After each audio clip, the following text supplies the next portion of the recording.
What are we whispering about?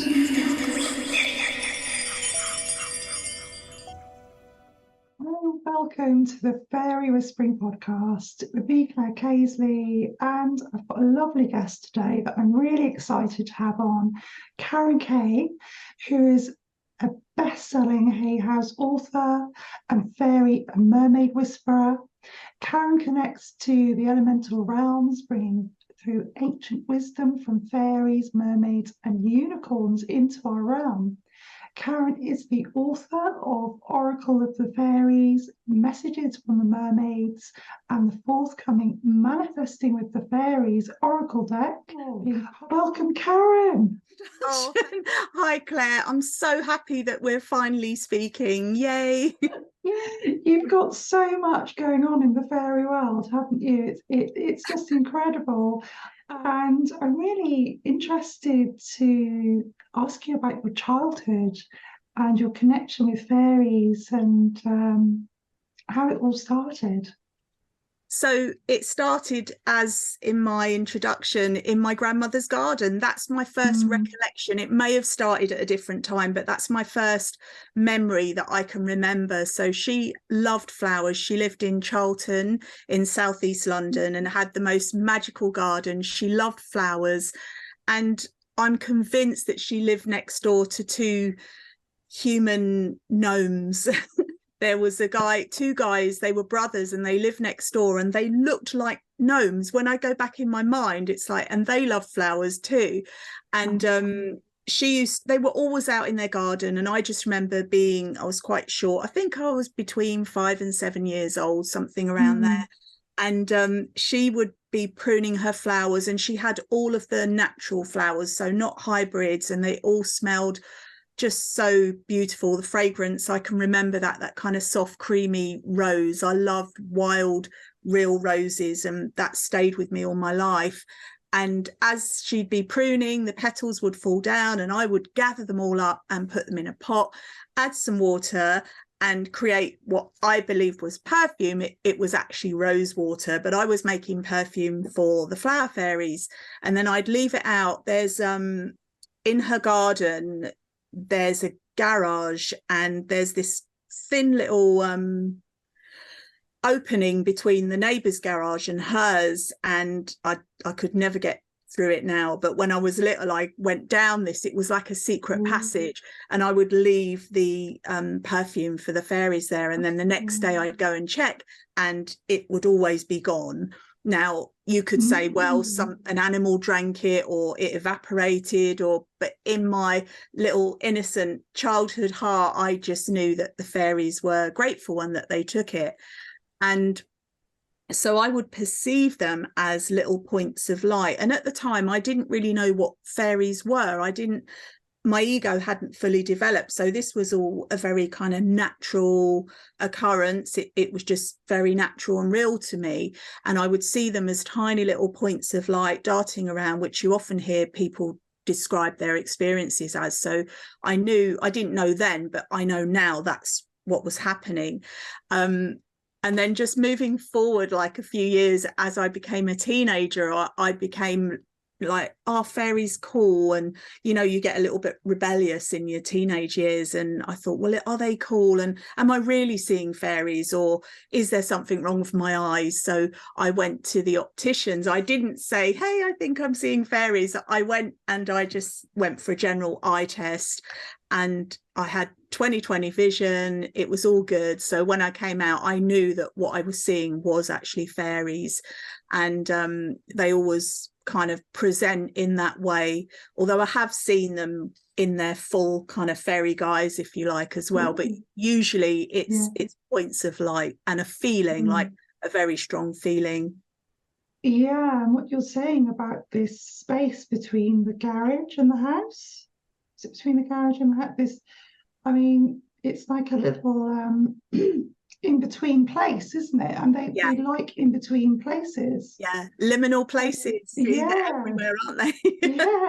Yeah. And I've spoken to a few people that have experienced fairies that seem to be traveling on pathways as well. So maybe maybe it could have been a fairy pathway, who knows? But Yeah, that's a wonderful experience to have as a yeah. child. And like you say, it all starts with childhood, doesn't it? This connection. I feel And like it does, yeah, because we're more open. Our critical mind hasn't really come in then, so we're in much more of a space of acceptance, and just whatever experiences happen, we accept them as natural and real, because it is natural. Supernatural is natural. It's just supernatural, isn't it? yeah, exactly. It's I like to call, there's the paranormal, but I think it's just all normal. It needs to be, seen as a normal thing that we do as human beings that we can access. Yeah. And hopefully through your work and the work I'm doing here and other researchers and podcasters, we're opening that door a bit more for people to see that this is something that a lot of people experience and believe in.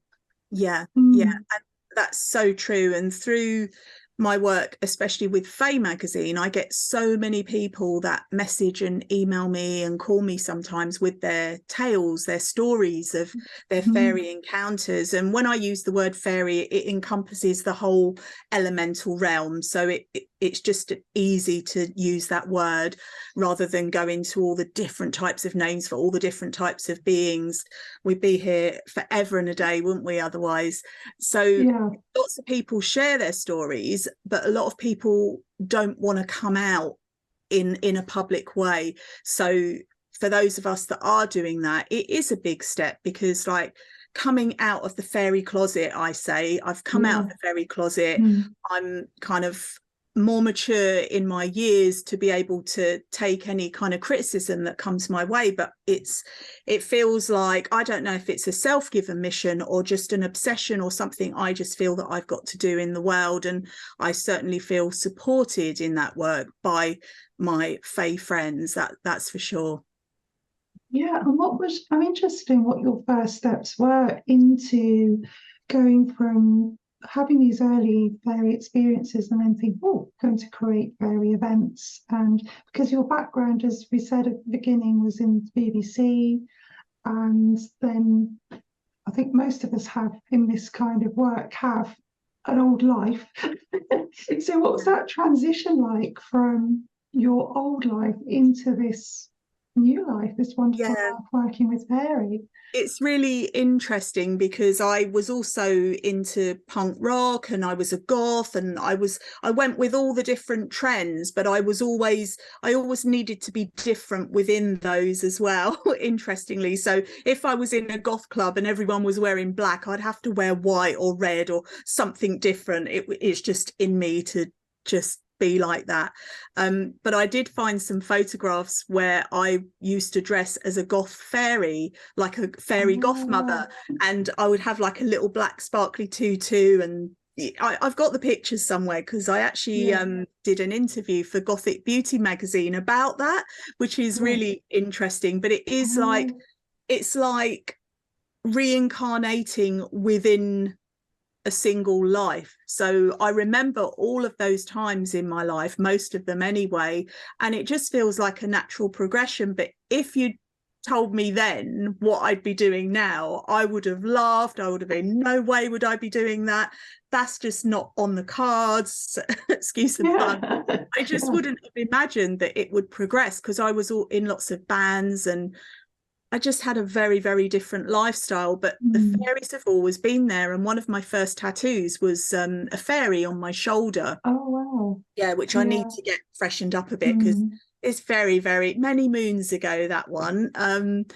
And it's that energy's just always been with me. I've always had an interest in the supernatural, the occult, all of that sort of thing. And as I was younger, I was into more of the, I don't know how to describe it, just more occulty stuff, because the people that Mm. I was with were all into that, and it was just natural. But then I kind of stepped more into the other side, and it's all, the thing is, we see the dark and we see the light, and I choose to stand in the light, but to stand fully in the light, you need to have gone into that darkness and to know that darkness. And it doesn't mean darkness is evil or bad. It's just different. And we experience this within our own lives. And I certainly did when I was younger and in my more mature years as well. We all go through these things. It's a part of the human experience. And so the evolution, I remember, so I'd be reading books about candle magic and some really interesting, like Golden Dawn books that people probably wouldn't associate with me, because they very often people just see what they see on social media and think, oh, she's a fluffy fairy person, la la la la. And it's like, yeah, I am that as well, but I do have a background too. And through my explorations and my connections with the Fae, it's brought me into the place that I am now. So I started looking at affirmations and the work of Louise Hay when I was a teenager. And I thought, oh, it'd be really nice to be published with Hay House. And I used to write down my wishes as a little wish list. I never really thought about it. I never really did anything about it at that time, but it was a seed that was planted quite young, early on in my life. And so the progression from, and the events, I'll tell you, I know I'm talking a lot, I do. No, but this is wonderful. Carry on, because you're answering, I'm thinking of questions, you're answering questions. So carry on. Telepathic interview. Yay. I like those. These are the best. So moving forward to when my children were born, I was 25 and they were both in a play group and it needed some money. So I decided that I'd organise a little local spiritual fair to raise some funds for the play group. And that was in, I don't think, 94, 95. So that was the first spiritual event that I did. And there were even fairies there, like somebody turned up with a fairy stall. And in those days, there was no social media, there was no internet. All I had was a local telephone box and a copy of, I think it was the Yellow Pages, or so, I don't even know if they had the Yellow Pages then, I think it was, but it was a phone directory. And I literally just went through it looking at all kind of mind, body, spirit, new age things. And I was cold calling people saying, hey, I'm doing this little event in Lost with Your Community Centre in Cornwall. And would you like to come along? And most people just said no, but then a lot of people said yes. And it ended up just being really busy, and it completely sold out, like all the stalls, and there was workshops. I don't know how I did it. I definitely had help from my ethereal friends. I know that. Yeah, I was going to say, it sounds like you've had guidance from the fairies definitely along the way. Yeah. And also there was part of also my inspiration for doing, because you might say, well, why did you organize a spiritual event? Why didn't you do a car boot sale or something like this? But I'd been to another event in Cornwall about a year or two prior to the one that I organized. And when I got there with my two young children, it was a spiritual event. I said, oh, have you got any facilities for children? And I was told, this is not for children, this is a business. And I was mortified. And I really needed at that time, because I was really struggling at the time, and I really needed some self-care. And I thought, if I go to this event, I can get some healing, or I can do things, but I couldn't do it with two young toddlers in tow. It was really challenging. And they basically said that it wasn't a place for children. And so at that point, and I thank the person that said that to me now, because that is what propelled me to the events that I do. I just said, children will always be welcome at my events. Now, this is a proviso with the fairy balls, because that's an adult evening event, but during the daytime, children are always welcome at the festival, at the fairs, always, because they're a part of our community, and they are the future. So I think it's really nice for them to be around this kind of environment. Yes, and I can vouch for the child friendliness of your wonderful fairy festival, which I've come to a couple of times with my kids. I came a couple of, oh gosh, when was it? About 3 years ago, and they're a bit young, quite a lot younger. I think it's 2019. And we had so much fun, and we were wandering around. They dressed up. I got them to dress up, even my son. Oh, I love it. to think, oh yeah, I did a fairy walk. I was doing some fairy walks. Yes, I And remember that. Yes, I yeah, do. which Oh, was lovely, and they enjoyed it. It was good for them. It's good for children to encounter this way of being, isn't it? yeah, And the fun, and seeing adults having fun as well. definitely, And definitely. we bumped into Brian Froud walking his dog and had a Yeah. chat with him, and yeah, so it was amazing. Yeah, you never know who you're going to see walking around at the fairs, and very often they're not advertised because they're coming as because they love the event. So we've had a few interesting people turn up just wandering around, and people are like, what? And even like Daisy May Cooper came to, I think she's been a couple of times, and I didn't know. And I really wanted, because we're friends now, but I didn't know that she was at my event when she came, and I really wanted to kind of say hello. And someone was like, there's somebody here that really looks like Daisy May Cooper. And I'm like, oh my gosh. And then they're like, it is her. And she messaged me and said she loved the event, and she's wanted to come back again. And that's so lovely. But she comes as like us, just, I mean, she is a normal person, like us. So sometimes they just want to come and enjoy things without being bombarded by kind of autograph hunters and things like that. But it's also nice. She's really, really friendly. And Brian is, and Wendy is too. They're really super friendly, and they're always happy to talk, and they love to meet, because they're like I don't want to say the pioneers, but almost the founders of the fairy community, certainly within the UK, with his art, which is really quite groundbreaking at the time. Yeah, it's amazing. It's just because Brian, he lives near me up in Chagford. I went to a Yes. talk of his a few weeks ago that he did in Chagford. And like you say, he's just really happy to chat Yeah. and sign books, and yeah, so Yeah. He's nice. so sweet. Yeah. He's so lovely. And we share the same birthday as well. So we're both born on the same day, which Oh, is interesting as well. Yeah. oh, right. What's your star sign then? Taurus. I'm a Taurus. Taurus. Yeah. Oh, I'm a Yeah. Capricorn. So you're sort of earthy, aligned with perhaps the earthy elementals like gnomes and I stuff. am. I Yeah. love gnomes. I don't Yeah. talk about gnomes very often, but actually, I love gnomes. And you can't see here, but I Mm, literally have gnomes everywhere and in my garden too. Like I love their energy, and yeah, I really mm. love their energy.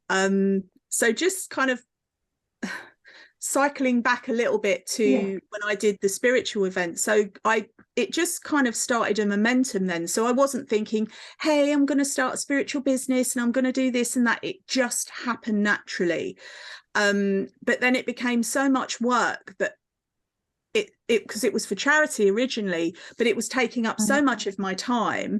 I decided that I would make that a part of my work, and then I would donate a proportion of the takings to charity, which is something that I like to do, but I don't talk about it a lot. And then I can't remember when the fairies first fully came in, because I started doing what was the first one? I think it was the Fairy, Angel and Healing Fair in St John's Hall in Penzance, and that was back in early 2000.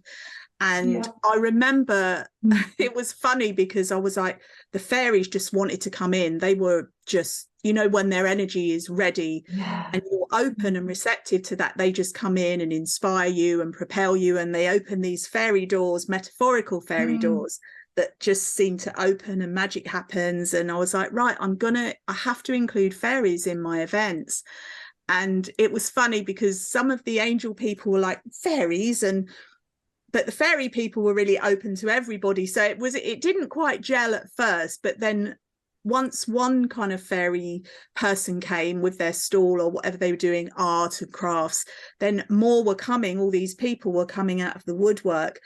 And I'd known Brian's work for a long time, Brian Froud's work, and I just remember thinking, he paints what I see.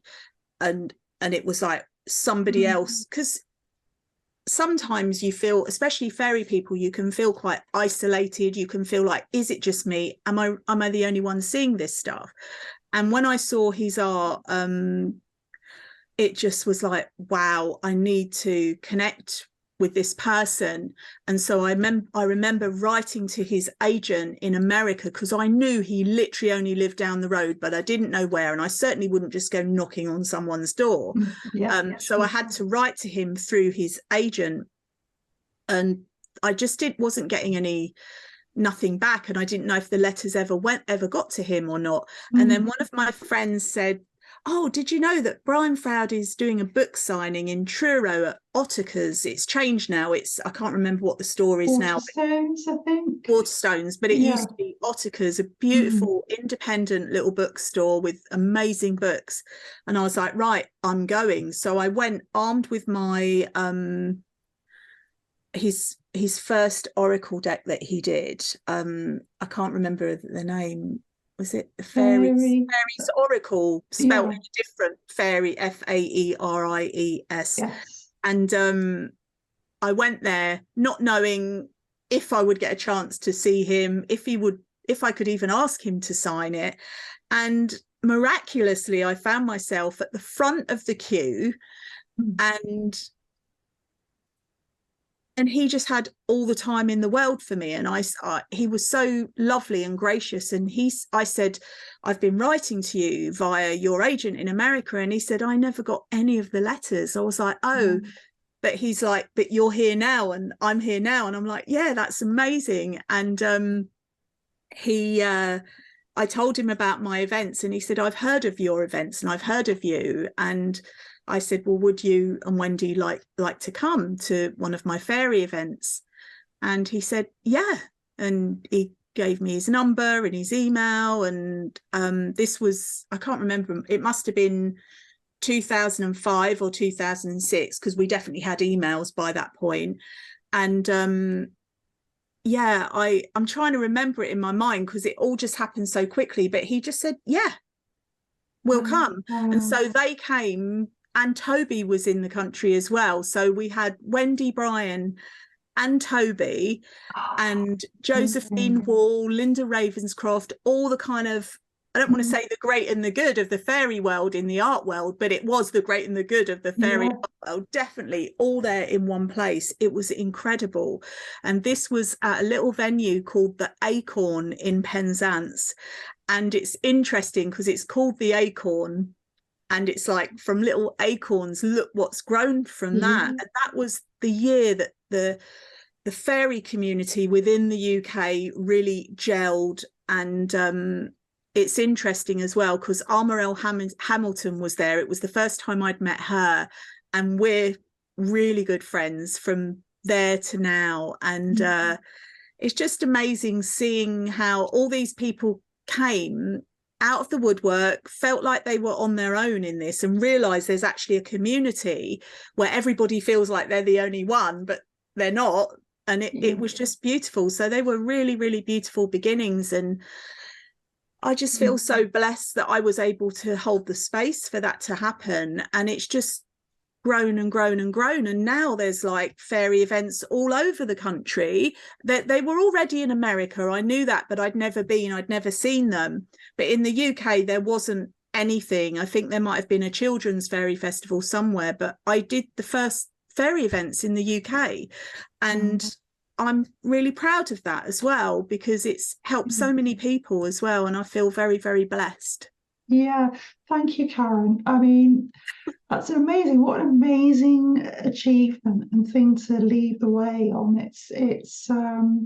I mean, I know the people that I talk to, and like you say, it's just being able to share experiences and talk in this way about fairies and express your fairy self, all of those things. I mean, which are big things these days, and it's just really yeah. It's not, see, some people like, oh, you're just dressing up as fairies. It's like, no, we're not. This isn't cosplay. This is real. It's not fantasy. This is real.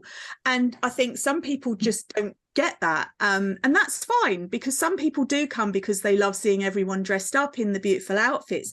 But as you say, we're expressing our inner fae self. So however that wants to manifest. And over the years, and I don't know how I've done this, but since I think my first Glastonbury fairy event was in 2009, I believe. And I can't believe how quick that's gone. But I remember having like a theme, and I thought, oh yeah, a theme, that would be really fun. And every year I'm like, how do I get, but the themes just come, and I've already got my themes as far ahead as October next year. Like they just come through, and it's like, yes, and you just know when it's a great theme that people can really get their creative teeth into. It's really exciting. And I looked online today and I saw that your ball in October has already sold out, the witchy fairy theme. Yeah. And then I thought, well, I've got to come to the one next March because that's the Freudian theme. Yeah. Oh, I've got to go to that. Yeah. Amazing. They do tend to sell out, and it's getting earlier and earlier when I release the tickets, which is really great. And there's always people that are like, oh no, it's sold out. It's like, I always let people know, and it's just, that's just what's happening. And unless I can find a bigger venue or push the walls of the town hall, but not literally, to fit more people in, we can't do it. So I need a bigger venue, really. And that's why I'm really excited, because the Fairy Festival is moving to Glastonbury next year, which is super exciting. And that is we've got room to breathe and play and dance now. So it's a nice location. I can't reveal just yet where it is, but it is right on the outskirts of Glastonbury, and we've got the view of Glastonbury Tor in the background.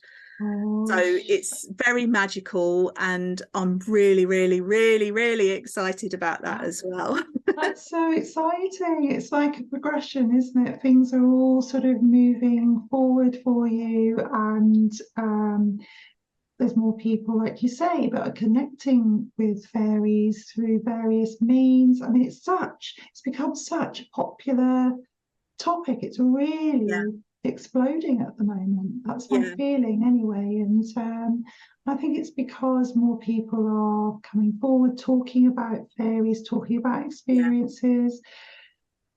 Your work, as I said, other people, things I'm doing in my own small way, and then on YouTube and podcasts around the world, there's so many people that are talking about the paranormal, the realities. So it's just becoming huge.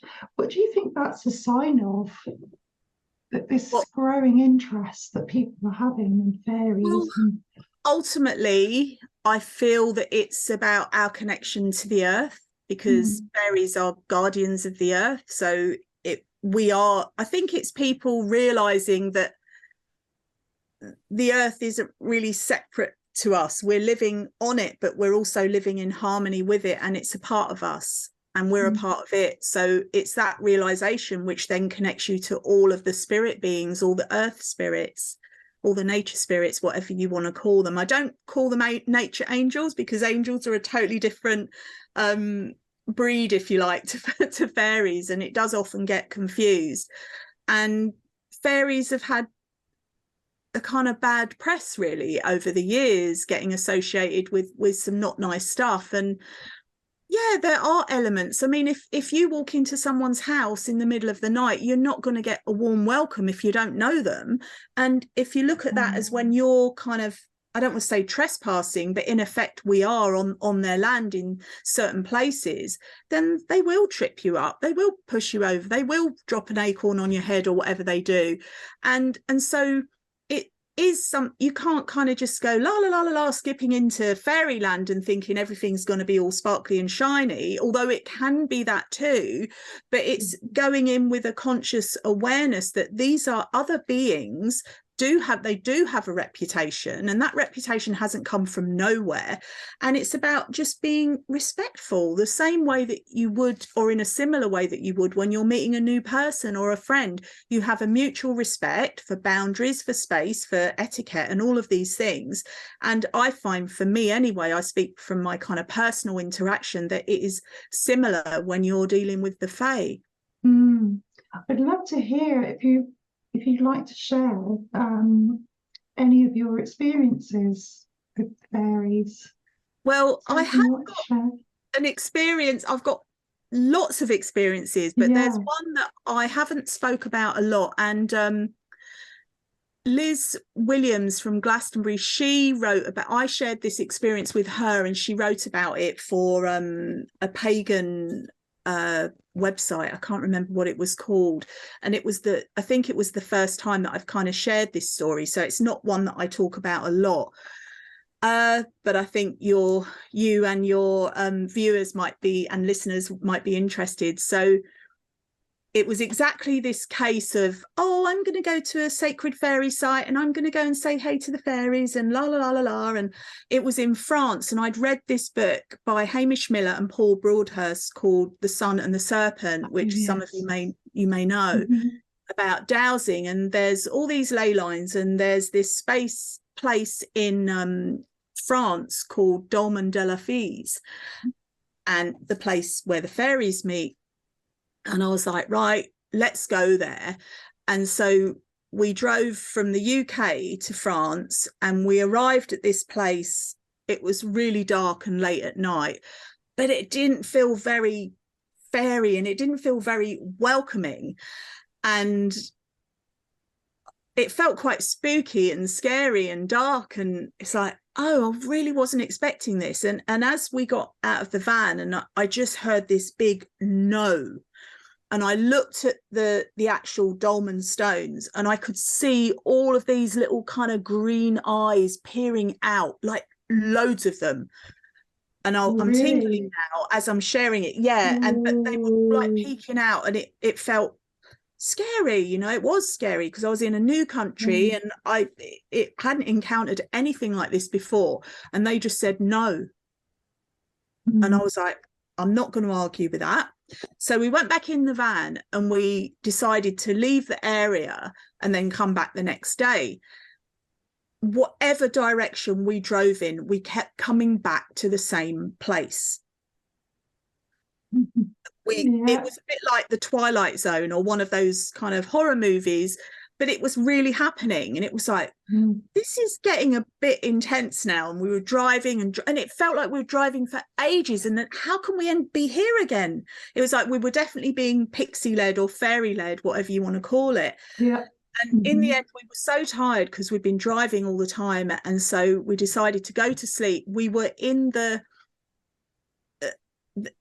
aura of the dolmen stones, but right on the very edge where it felt like it was okay. And then about 4 o'clock in the morning, 4 or 5 in the morning, I get woken up with this voice, you can come now. And I'm like really sleepy, and I'm like, oh. And then it said, you can come now. And I was like, oh no, it's too early.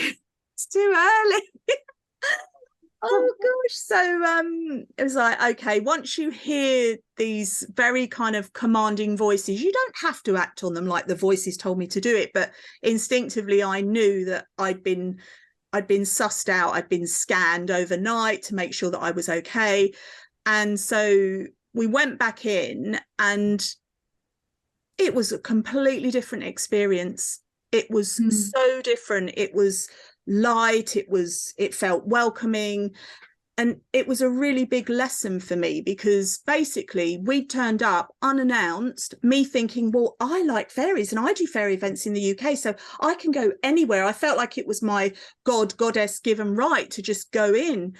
And it was a real steep, sharp learning curve for me, that you can't do that. Just because you love and respect and care about fairies doesn't mean you can just go walking into their home. And also it turned out that this particular place had been frequented by unruly teenagers building fires and leaving glass bottles, so it wasn't being respected.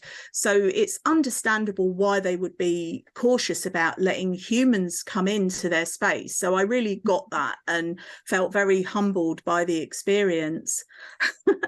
Yeah, that's a wonderful share, Karen. I mean, and so many resonances from talking to other people, of things I've heard, my own experiences of going into places and feeling that, that energy of you're not supposed to be here, or it feels a little bit dark, but like you say, fairies are dark and light, like us. Can't have the light without the dark. And I think they have a different understanding of what's good and bad, and they're just not thinking on the same wavelength as us. But as you say, they are very protective of their spaces and can't just stomp in there and say we're here to make the world better. I know. It's so I know it really was a good lesson for me, a really good lesson for me. And the next day when we did go in there, we ended up composing this song inside the Dolmen Stones called Dolmen de la Fées, and it's on what album is it on? It's on, oh my gosh, I think it's on Through the Fairy Portal, the last album that I did with Michael Tingle. And that also included some poetry set from Water de la Mer, set to music, and some channeled, I don't like using the word channeled, but it came through about the Reverend Robert Kirk and Aberfoyle, and a whole song came through about that as well, which is on that album. Wow, I've got goosebumps. Yummy. It's like, you all right, Karen? Yeah. I'm going to give you this now. We've checked you out. It does feel like that. It does feel like that. It really does. And I know it's not just me. I know lots of people receive these inspirations and guidances. It's like, it's too much for one person anyway, but there's lots of really good people doing really good work in spreading the word, and including yourself and many other people who are around the world, just sharing, being good press for the Fae. It's what we need. Definitely. Yes, and talking about your work and what you're doing and manifesting, you've got some wonderful cards coming out that I know about. I'm so excited.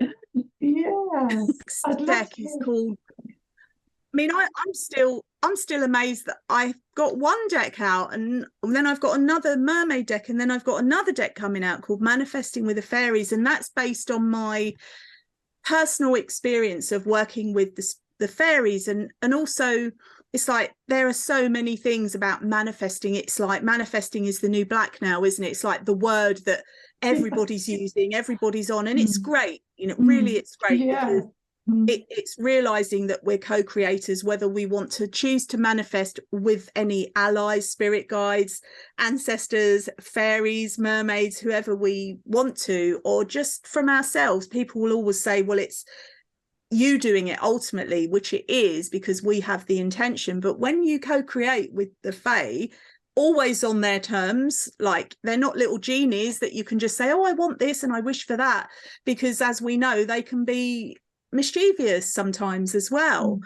And but working with them for things, it does include material things, but really it's also about manifesting health, well-being, vitality, courage, confidence, manifesting peace within us, things that we wouldn't really associate with manifesting, but we can, and we can call on the Fae to help us with this. And in my new deck, I've written a guidebook that gives affirmations and little techniques, proactive, like actual physical things that we can do to work with them and to bring these different elements into our lives. And that's coming out in December, early December. Exciting. I can't wait to start. I'm talking about it now, but to really start talking about it properly. I think this is the first time I've really gone into any detail on it. The artwork is by a wonderful artist called Jane Delaford Taylor, and most people know her for her angelic work. Right. She contacted me quite a few years ago through Fae magazine and sent me her fairy work, which not a lot of people were familiar with. So when my publisher commissioned the deck and I said I'd like to work with her, and they was like, oh, she does angels, and I'm like, no, she does fairies. And I showed them some of the work that she'd sent to me, and they're like, we didn't know that. So it's been a real joy working with her, because I see the visions. Because you're a very visual person too, aren't you? And I'm very visual, and I see the visions when the information's coming through, and then I kind of write it down and describe it and then send it to the artist, and then it's their job to interpret that whilst putting their own flavor in as well, obviously.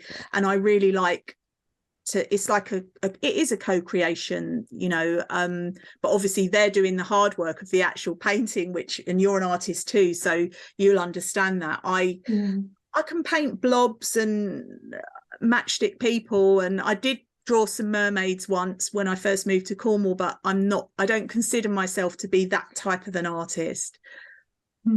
That's quite a skill, isn't it, to work co-creatively on bringing your vision and forward and working with an artist so that they can interpret your ideas. I mean, it's a wonderful process, I imagine. Oh, it's really good. And this, as you know, with fairies, there's so much detail, like the tiniest detail, and even though the cards are kind of quite small, that I had to have the details in there, certain elements that just were non-negotiable. Sometimes they're like, why? And I'm like, it just has to go in there. Okay. Have you got an example of the cards with you? Are they not? I don't. No, I not at the moment. don't have my own deck yet, but they're already up on Amazon for pre-order. And I'll be doing on my social media and my website, I'll be doing a little promotion where when people pre-order, they can get access to some bonuses that I'll be doing, including a little course and things like this to supplement the deck. So exciting. If you want to see the deck, have a peek on Amazon. It's already on. I'll put the link up for people on the video, and so people can have a look. So excited. In time for the festive season too, for the solstice, and I'm really, really excited. And you've got one of your decks with you today, haven't you? I'm always surrounded. Honestly, if you could see my desk, I'm not going to move the camera, but it is covered in cards and wands and sparkles and crystals. And Armorel made this one. That was for my amazing. It's like a mer wand, merfay wand. Armorel is an incredibly talented lady. So I've got my Oracle of the Fairies deck, which is this one. Oh, isn't that fabulous? Wow. I love the like me to pull a card? Yes, please. Okay, let's see. A card for the collective. See what comes out. I'm especially oh, this is so interesting because this came out yesterday. Transformation. Oh wow, that makes me tingle. That's I pulled out a similar card before we came on, but tell me what's the message. So well, basically, and I don't read off my own card. There's a little explanation there for some people. Just see the image and then they let their imagination go. Because I've already written the deck, I don't really read it. I just go by what I'm getting in the moment. So the transformation is allowing yourself to transform and letting go of things that no longer serve us, that no longer serve you, and this can be really, really challenging as a human, because we get set in our ways, especially as a Taurus, a Taurian, like change and things like that. But I'm starting to embrace the change now, and transformation is about embracing the change and just knowing, what if what comes next is even better than what was before? Invariably it is, usually it is, but we can have, as humans, this, like, I don't want to use the word fear, but I will use it because it just explains it, like a fear of change, not wanting to change, keeping things the same, thinking that we're in control when we do that, when actually we're never in control, ever. We just think we are, but we're never in control. And allowing that change and that transformation to occur. And it doesn't have to be a big grand transformation. There can be like mini transformations happening every day in little ways. Sometimes we don't even notice it. So yeah, transformation, and it's allowing, and people might say, well, how can that card be for everyone? Well, it is for everyone. Yeah. It is for all of us, because there'll be a time, or many times in our lives, where we have these transformative moments, and it's about, if you can let go, surrender to it. And like I said at the beginning, it could be better than how things are now. And that's the beauty of it. It could be better. And usually it is, when we can surrender. It's like a reward of that surrender is, oh, wow, I wish I'd surrendered sooner to this transformation. So, yeah. And of course, fairies are all about transformation and, yeah, sort of shape shifting into different forms. And so it's, like you say, as we get older, it's like going back into that childlike self, isn't it? The like dressing up and pretending.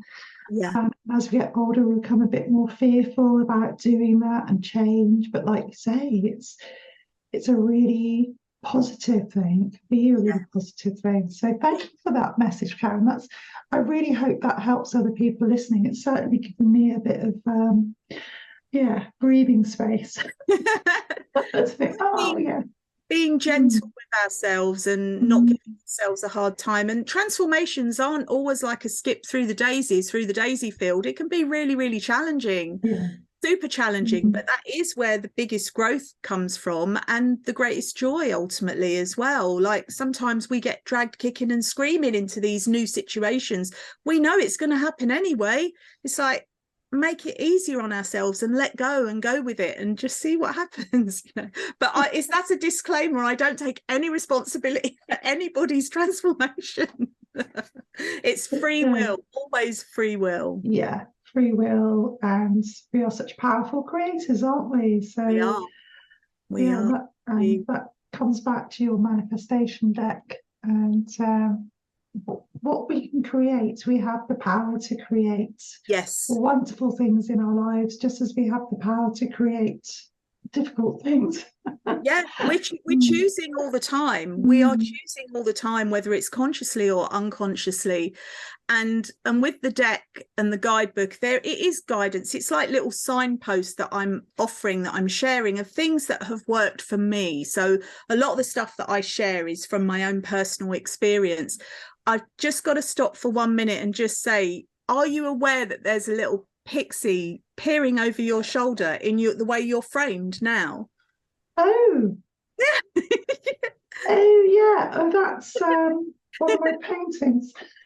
I love it. He's just like peeping over your shoulder. It's perfect for you, Claire. I love it. It was just like a little bit distracting, but he definitely wants to be known, to be seen and acknowledged. So I acknowledge you. Is it a pixie? It's a pixie, yeah? Well, it's kind of, I'll tell you the story behind this one. It's this was a beam that I saw in some woods with my son a few years ago. And he was like superimposed on a tree trunk. Whoa. The way he was superimposed, it looked like he was healing a tree. Yeah. So that's what he's doing in this picture. He's healing a tree. Beautiful. And so he's quite tall. He was bigger than a pixie, and his face was quite like dog-like as well. Yeah. Very beautiful. Thank you. Oh, well, thank you for showing that and for painting it. It's really, really lovely. And you made a point there that he's quite tall. So this is something else that I realised through another fairy experience that I had. They're not all tiny, are they? Like No. some of them are literally giants. Yeah. And it really blew my mind when I saw a giant fairy as tall as a tree, as tall as a tree. And I was driving down the A30. I'll just share quickly if I've got time. Yeah, no, you have. Yeah, please carry on. Yeah. So I was driving down the A30, a journey that I've done a million times, maybe not that much, but a lot of time, hundreds of times. And I just noticed these giant legs out of the corner of my eye over where the trees were on the side of the road.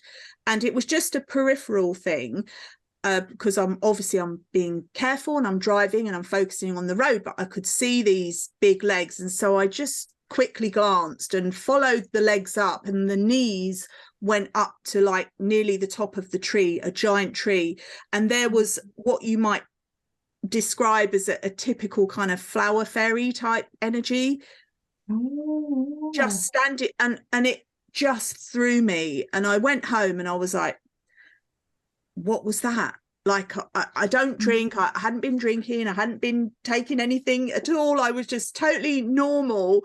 And I saw this and just thought, wow, I thought they were little, but that definitely wasn't little. And then I did a bit of research after and saw that, yeah, that because I just assumed that fairies were always little, like their energy and their energy bodies were always small, but this was literally as big as a tree. And then it came to me like a fairy will be as big or as small as the thing that it is connected with, whether it's a tree, a plant, a bush, a flower, whatever it is, that's the size that they will be. Yeah.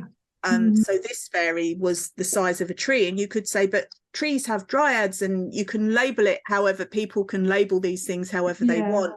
And that's something else I tuned into the fairies about, like how, because I used to use the Faery spelling, the old Celtic spelling. Then I went for the Faerie spelling, and then I ended up with just the typical fairy Fairy, because everyone knows what you're talking about when you say that. And I was finding when I was using the Celtic spellings, people were like, it was too many questions about the spelling. And so I connected in with the fairies and I said, tell me, how should I spell you? How should I spell this? And they said to me, we care not for your human spellings. All we care is for your intentions. Whoa. Yeah, powerful. That was so, and I feel it every time and that's how it came through. And I was like, okay, I don't want to get, because we get caught up in the small stuff, the labels. We love labels. Yeah, I find it confusing, Karen. It can be really confusing. So that kind of settled my heart and my mind with that. And it's like, yeah, they really don't mind how it's spelled. So no, it's about keeping it simple, isn't it? It's about going back to those childlike ways, and setting that intention. I mean, that's my approach to magic and connecting with fairies. Just keep it simple. Yeah. Be polite. Make your intentions. Go and connect with them. Enjoy it. Yeah. You know, and then that's the way you build that connection, isn't it? It's just that give and take, like any relationship. Definitely. Yeah. Definitely. Well, Karen, thank you so much for your time. I'd love you to share where people can find you and how they can connect with you, and anything else you've got coming up that you want to share. Ooh. Right. Okay. So my website is probably the central hub of where you can find everything, which is just my name, Karen, kay.co.uk, karenk.co.uk. I'm on social media, pretty much all the platforms, and it's just Karen K Fairy. It's the same on all the platforms, except for TikTok, because I made an account with that name and then I couldn't work out how to get back into it again. So I've got another one, which I think is official Karen K Fairy or Karen K Fairy official, something like that. And And I share on Instagram. That's my kind of, I really like that platform. It just feels nice. Facebook is okay too. I won't go into the ins and outs of it all, but yeah, I prefer Instagram. It just feels like a nicer environment energetically. But I'm on all of the platforms, and I do a newsletter through my website as well, just telling everybody about what's going on and sharing different things. I've got some things coming up. Obviously, I've got my October fairy weekend, which the theme is witchy fae, and that's because we get lots of pagans and witches and people that come to the events. They're very eclectic, my events, and I wanted to kind of do a nod to the people that follow that pathway. We're coming up to Samhain, and it's just like a really fun theme. So and that's free in the daytimes as well. And then I've got for my new deck, I'm doing a kind of workshop in Glastonbury on the 25th of November, where everybody that comes to that will get a signed copy of my new deck as well, and they'll be the first ones to get it because it doesn't come out until December. So that's on the 25th at the Chalice Well Gardens. So there's loads and loads of things I've got coming up, but the best thing is to go on my website. And then I've got my Fairy Festival website, which is the simple Fairy FAIRY festival.co.uk. And then I've got my Fairy Events website, which is FAERY events.com. And between those websites, you'll find out everything that's going on. Always fun, usually fun, sparkly, and exciting.